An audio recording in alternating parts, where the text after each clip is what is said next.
Hello, my friends from YouTube. Today I'm going to show you what I'm going to quilt on this quilt. I designed and pieced this quilt. This is the quilt top before it got quilted.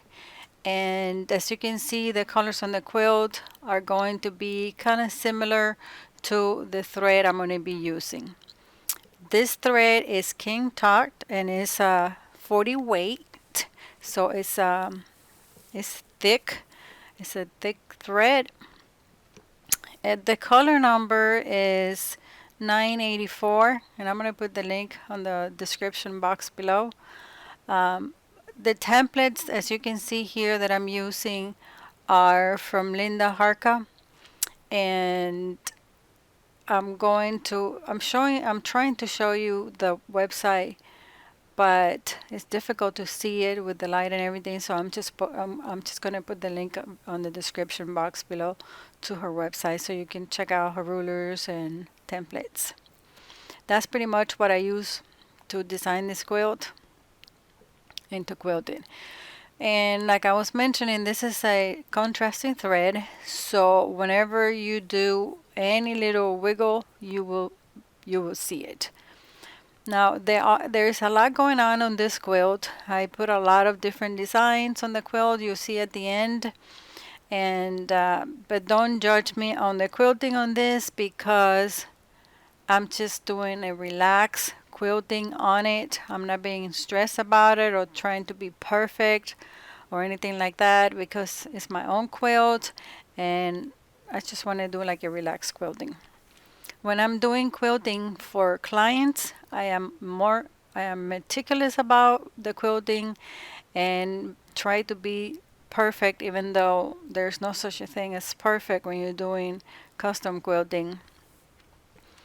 But at least I try. So, like I mentioned, this is you can pretty much see everything. There's people that like the fact that you can see the thread. As you can see on the back, right there on the back of the machine, there's circles and you see the thread a lot. And I think it gives a character, but there are people that don't like that kind of design or the thickness of the thread. Most of the quiltings that I use, the thread that I use is so fine, which you can travel on top of the stitch and you can barely see the travel. When you use the stick thread to travel, you can see, as you can see, there's places where I travel and it's very obvious. It's extremely obvious when you see where where you travel. But that depends on everybody's taste. Everybody has different taste. I like the way this quilt turned out overall. And I'm going to show you the pictures like I mentioned at the end. I'm also using on this quilt wool batting. It's easy to quilt with the wool batting. I only have one layer of it. When I put it on the bed, it looked really nice. But it kind of like when you pick it up, like with, let's say you pick it up like a tent, it stays like that. It doesn't drape. So after I washed it, and then it was soft and it draped a little bit better. When I was washing it, the smell was overwhelming. I did not like the smell of it, and I'm like, oh my God, I'm going to have to give away this quilt to the dogs or do something with it because I didn't like the smell. But then I dried it and it went back to its normal. The smell went away. So those are things that that I found out about this wool.